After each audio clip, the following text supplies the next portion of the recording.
80 वर्षाच्या भागवत गीता आणि त्या माणूस म्हटला की म्हणलं मला काहीतरी वाचायला नाही, तरी मला ज्ञानेश्वरी, मी ती ज्ञानेश्वरी त्या काळापासून काढली, मी भगवत गीता त्या काळापासून काढली, तर तो विचारला मिळवली आणि नुसतं पांडुरंग आणि कधी पांडुरंगाला जायचं नाही काय नाही, मी पांडुरंग सुद्धा गेलो नाही, वडील वारल्यानंतर मी पांडुरंगाला गेलो पडतो, तोपर्यंत माझा पांडुरंगाला काहीच नाही.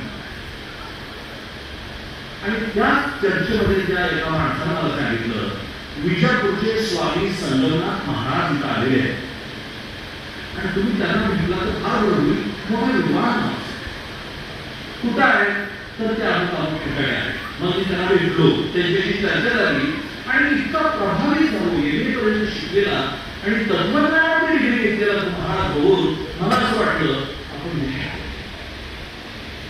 आणि दीक्षा घेतली आणि पांडुरंग सुरू झालं. ते 4 महिने 5 महिने पांडुरंग झालं. आणि जेव्हा मी दीक्षा घेणार आहे माझ्या वडिलांना सांगितलं, त्यावेळेला आमच्या वडिलांना कळायचं नव्हतं.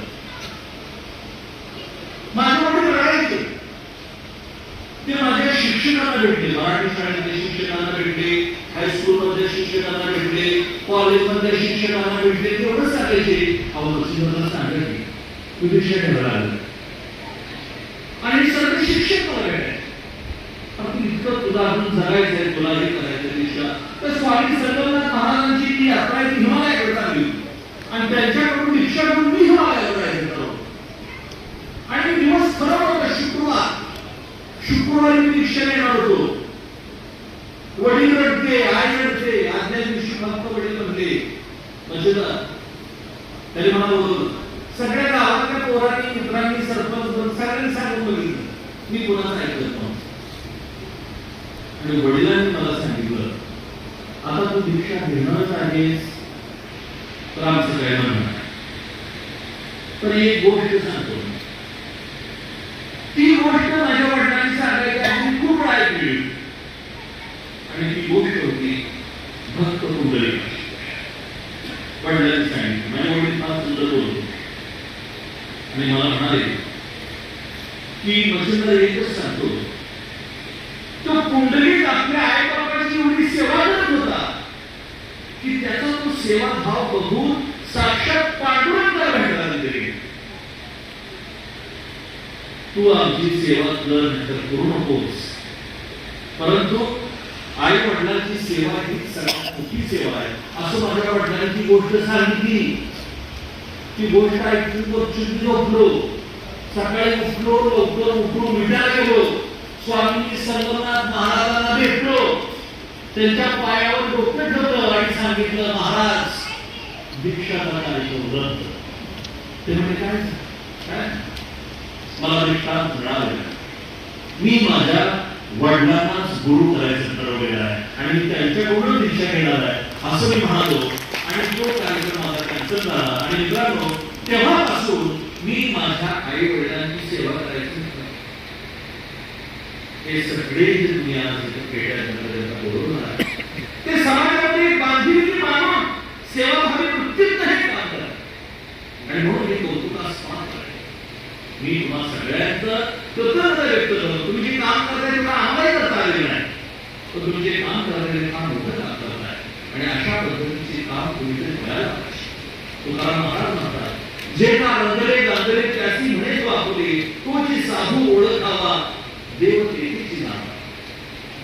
आम्हाला तुमच्यामध्ये साधू दिसतोय, आम्हाला तुमच्यामध्ये पांडुरंग दिसतोय, विठ्ठल दिसतोय आणि म्हणून आम्ही साक्षात आपल्याला बोलवून विठ्ठल रुक्मिणीची जशी पूजा करावी तशा पद्धतीने तुमच्या कुटुंबियांच्या पूजा केली आहे, सन्मान करण्यात करतोय, एक प्रकारची कृतज्ञता व्यक्त करत आहोत असं मला आपल्याला इथं सांगणं आहे.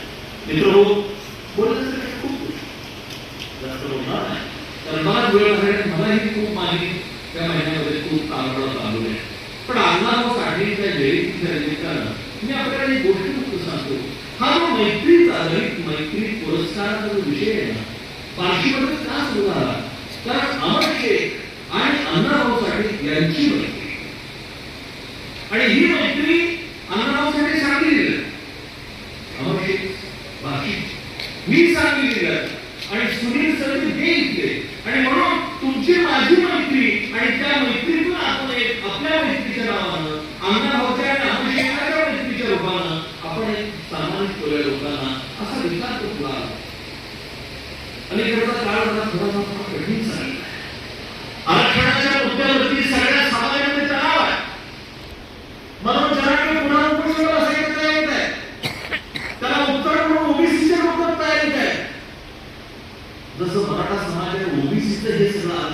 ओळखला गेला आहे, तसा आमच्या अनुसूचित जातीत सुद्धा राजाभाऊ मोठा मोठ्या टोकाला संघर्ष चाललेला आहे. सर्वोच्च न्यायालयाने 1 ऑगस्ट 2024 ला निकाल दिला की आरक्षणाचं उपवर्गीकरण व्हायला पाहिजे आणि हा निर्णय त्या राज्याला करायचा आहे. महाराष्ट्रातला मातंग समाज म्हणतोय की जो आमच्या वाट्याचा हिस्सा आहे, जो आमचा वाटा आहे तो आम्हाला मिळत आणि म्हणून वर्गीकरण झालं पाहिजे. ते मातंग समाज म्हणतो. पुन्हा समाजातले काही लोक वाल्मिकी समाज म्हणतोय आम्हाला काही मिळतच नाही आणि आमचा मोठा भाऊ बौद्ध समाज म्हणतोय आरक्षण वर्गीकरण करणं म्हणजे समाजात फूट पाडणं. वर्गीकरण करू नका. त्यांचं म्हणणं वर्गीकरण करू नका, आमचं म्हणणं वर्गीकरण करा. आता हे पूर्वी कोण करणार आहे? जे काय करायचे सरकार करणार आहे. परंतु या निमित्तानं या दोन समाजामध्ये जो तणाव निर्माण झालेला आहे त्यामुळे आमच्या दोन्ही समाजामध्ये आमची 40 वर्षाची मित्र आहे. बालपणापासूनची मित्र आहेत. आमच्या गावातले, शाळेतले, हायस्कूलमध्ये, कॉलेजमधले आज आमचेच मित्र आमच्याकडं एकमेकाकडं संशयाने बघायला लागले.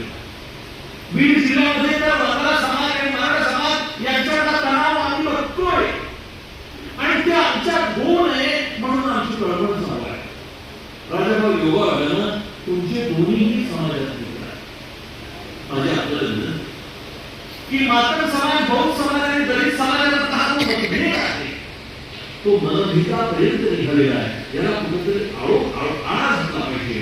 या दोन समाजामधला सामंजस्य सलोख्यात ठेवून वर्गीकरणाच्या संदर्भातला निर्णय आपण सरकारकडून सोडूया. महापुरुषांची बद्दल अण्णाभाऊ साठेंच्या बद्दल वाईट शब्द सोशल मीडियावर, लहुजी बस्तादांच्या बद्दल पण एखादा माणसाचं आहे की पण बाबासाहेबांनी काहीतरी म्हणतोय आणि मग त्याच्यातून वादच झालेले आहे. हे थांबलं पाहिजे. ते आम्ही 40 वर्ष मिळाल्या दोन तरी 5 हजाराच्या माध्यमातून आम्ही ही सगळी चळवळ केलेली आहे आणि आज तुम्ही निर्णय आम्ही घेतला पण आम्हाला जर काहीतरी होत असाल तर हे बरोबर नाही. ते थांबलं पाहिजे. अण्णाभाऊंनी काय लिहिलंय असं लोक म्हणतात आता सोशल मीडियावरती. त्याच्यासाठी फक्त एवढ्या दिसत आहे की मित्रांनो महाराष्ट्रामध्ये ग्रामीण भागातलं चित्र, समाजातलं लोकजीवन अनेक लेखकांनी मांडलेलं. अनेक लेखक अगदी मराठीचे सुद्धा लेखक आहेत की त्यांनी गावातलं चित्र मांडले. कादंबऱ्यामध्ये काय तरी मांडले. गावातला पाटील एकाला सुद्धा चांगला दाखवलेला नाही. गावातला पाटील हा कसा गाव जाळायचं म्हणतो आणि करतो हेच दाखवतो. नुसतं एवढंच नाही, घर जाळायचं पण काम गावातला पाटील कसा करतोय हे कथा कादंबऱ्यात 60 च्या दशकात झालेलं आहे. गावातला पाटील म्हणजे टाळ्याचा तमाशाचा त्याला नाद आहे. तर तमाशातल्या बाईसाठी तो सगळं सर्वस्व सोडून देतोय, जमीन जुना विकतोय, कुटुंब वाऱ्यावर सोडतोय. असले सगळे साहित्य त्या काळामध्ये लिहिलं गेलं होतं. साहित्य लिहिणारे लोक म्हणजे कादंबऱ्या त्यांचं चरित्र आहे.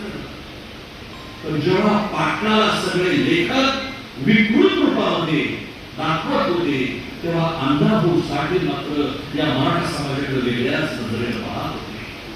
आणि ती नजर जी आहे ती नजर अण्णाभाऊच्या वारणेच्या वाघ कादंबरीत दिसते. वारणेच्या वाघ कादंबरीत वाचून बघायला काही वाचली असेल. वारणेच्या वाघाची कादंबरी सत्तू भोसले होती. वारणेच्या वाघ कादंबरीचा नायक मराठा समाजाचा सत्तू भोसले. हा सत्तू भोसले तमाशाला नाव नाही त्याला स्वातंत्र्य करा. हा देश स्वतंत्र झाला पाहिजे, ब्रिटिश देशातून गेले पाहिजे म्हणून ब्रिटिशांच्या विरुद्ध चळवळ करणारा आणि फतेहाबरोबर मैत्री करणारा कुंभोजचा सत्तू भोसले अण्णाभाऊच्या वारणेच्या वाघात. आणि हा सत्तू भोसले त्याला पोलिसांनी अटक केली. तो पाहिजे होता पण अटक करण्याचं कारण काय? तर एका दलित समाजाच्या दरोडा महिलेला एक गावातला माणूस दडत का तोडलंस म्हणून मारहाण करत असताना त्या दलित महिलेवर अत्याचार करणाऱ्या माणसाला सत्तू भोसलेनं गोळी घालून ठार केलं आणि दलितांची बाजू घेतली. आज हा दलित गौरव पुरस्कार आम्ही त्या सत्तू भोसलेच्या नावाने देत असतोय हे मला आवर्जून सांगितलं आहे. अण्णाभाऊंनी सत्तू भोसला सारखा पाठी रंगवलेला आहे, जेव्हा सगळे लोक तमाशाला पाठी घेतो हे अण्णाभाऊचं वेगळं. आणि म्हणून महाराष्ट्राची 1960 ला मीटिंग झाली आणि त्यानंतर साहित्याचा पहिला पुरस्कार अण्णाभाऊंना सरकारने दिला. रशियामध्ये अण्णाभाऊंची जयंती होते. एवढ्या मोठ्या दिवसाच्या शाळेत गेलेला माणूस साहित्य लिहिताना माणसाला ते विकृत करत नाही, माणसाच्या मनावर त्याच्या दुर्गुणावर कुंकर घालणारी लेखणी अण्णाभाऊसाठी चालवतात. या मला अतिशय आनंद आहे की नुकताच 31 जुलैला महाराष्ट्राचे मुख्यमंत्री देवेंद्र फडणवीस साहेबांच्या उपस्थितीमध्ये, एकनाथ शिंदे साहेबांच्या उपस्थितीमध्ये चिराग नगरला भव्य स्मारक उभा केलं. 31 जुलैला त्याचं भूमिपूजन झालं. अण्णाभाऊसाठीचे व्यक्तिमत्व ज्या चिराग नगरच्या झोपडपट्टीत राहत होतं, ती अख्खी झोपडपट्टी सरकारने खाली केली आहे आणि 300 कोटीचं आंतरराष्ट्रीय दर्जाचं स्मारक देवाभाऊच्या कल्पनेतून आज उभा राहत आहे. माझ्या मते ही फार मोठा सन्मान आहे. हे व्हायला जो उपेक्षित आहे, जो पुढे येत नाहीये, तो पुढे आला पाहिजे. ही सरकारची भावना आहे आणि तीच आमच्या दलित महासंघाच्या कार्यकर्त्यांची भावना आहे. आणि त्यातूनच मग अशी जे काही हिरे आहेत त्या हिऱ्यांचा सन्मान झाला पाहिजे, म्हणून आमची ही सगळी धडपड चाललेली आहे. मित्रांनो, जास्त न बोलता मी एवढंच सांगेन की मी जे बोलतो ते खरं होतं राजाभाऊ. जर तुम्ही पण बोलला माझ्याबद्दल पण ठीक आहे, तुमचा प्रश्न आहे. आज ज्या ज्या लोकांना हा पुरस्कार मिळालेला आहे त्या सर्वांचं मी अभिनंदन करतो आणि सभागृहाला सांगतो, जोरदार टाळ्या वाजवून या सगळ्यांचा आणखी एक गोष्ट सांगतो. मी जवळपास 35 वर्ष राजकीय, 35 वर्ष, पण कधीही ज्या ठिकाणी गेलो नाही त्या ठिकाणी आज मी गेलो. माझ्यासोबत पुण्यावरून माझे मित्र श्रीधर गावडे होते आणि मी त्यांना म्हणालो, सर माझी इच्छा आहे, काय मला भगवंताचं मंदिर करायचं. 35 वर्ष राजकीय केलं, त्या मंदिरापासून किती वेळा गेलो, 35 वेळा 100 वेळा गेलो. परंतु आज मी सहज वाचताना माझ्या लक्षात आलं, 12व्या शतकातलं ते मंदिर आहे. हेमाडपंथी कलाकृतीचं ते मंदिर आहे. मी फारसं जात नाही तेवढं, मी आताच सांगितलं 35 वर्ष त्या भगवंताच्या मंदिरात गेलो. आज माझी इच्छा झाली भगवंताला भेटायची आणि आज मी त्या मंदिरात भगवंताला भेटलो आणि तुमच्या रूपानं मी समाजाच्या भगवंताचा दर्शन घेत आहे. त्या माणसाची ओळख म्हणजे भगवंत आहे, विष्णू रूपातला तो भगवंत आहे. त्याच्याबद्दलची माझी मतं काय आहे तो फार महत्वाचा आहे. पण आज काम नसतो आज गेलो, माझं मनात आश्चर्य वाटते. ही गोष्ट जेव्हा आता जरी बाहेर झाली तर मी मूर्खाचा डोळ होणार आहे तुम्हाला सांगतो. पण जे होईल ते होईल, भगवंतामुळे होईल असं बघूया. आणि एवढंच म्हणतो आणि परत एकदा उत्कृष्ट अशा समारंभाचं नियोजन केल्याबद्दल मी अभिनंदन करतो. डॉक्टर अंधारे साहेब, अंधारे नावाची माणसं काय कमालीची आहेत मला काही कळत नाही. एक अंधारे आम्ही टीव्ही बघत असतोय, बाकी माणसं सरळ करण्याचं काम करायला. आज तुम्ही सुद्धा आजारी पोजारी माणसं सरळ करण्याचं काम करताय. तुमचं काम खूप फार मोठं काम आहे. खरंच मला कौतुक वाटतं या कामाचं. आणि विशेषतः कोरोनाच्या काळातलं तुमचं काम म्हणजे कमाल आणि सरळ करतो. खरंच डॉक्टर आम्हाला त्यावेळेला सांगितलं फाळे बाबा, आम्ही फाळे बाबा होतो. प्रत्यक्ष काम तुम्ही करतो फाळे बाबा सुद्धा लोक तुमचं म्हणतो आवाज फक्त येतो. खरं म्हणजे तुम्ही सगळ्यांना झगवलं, तुमचं कौतुकच आहे. पण तुम्हाला झगवण्याचं काम तुमच्या पत्नीने केलेलं आहे, त्याचं सुद्धा कौतुक करायला पाहिजे. कारण ती काळजी घेण्यासाठी हे सगळं तुमच्या पत्नीचं बोलत असताना मला माझ्या पत्नीची आठवण होत आहे. पण मी काय ते सांगणार नाहीये. परंतु आपलं घरातली माणसं फार महत्वाची आहे. मला खूप वाटलं, मी आता रिटायर झालेला, मला कुठलाही आजार नाही. मी विशेष डॉक्टरांना सांगतो, एक मुलगा पण डॉक्टर आहे, मला काही झालेलं नाही. तुमची गोळी खात नाही, काय नाही, काय नाही. माझी इच्छा असता काय झाल्यानंतर दवाखान्यात जाण्यापेक्षा आधी जरा गावात काय परिस्थिती सर्व्हिसिंग वगैरे काय करतात मला तरी तर खूप खूप मला आनंद होत असतो. राजा भाऊ आज आपली इथं भेट झाली, आमदार झाल्याबद्दल सत्कार केलेला आहे. मी एवढंच सांगेन लवकरच आपण मंत्री झाल्याबद्दलही एकदा सत्कार करूया.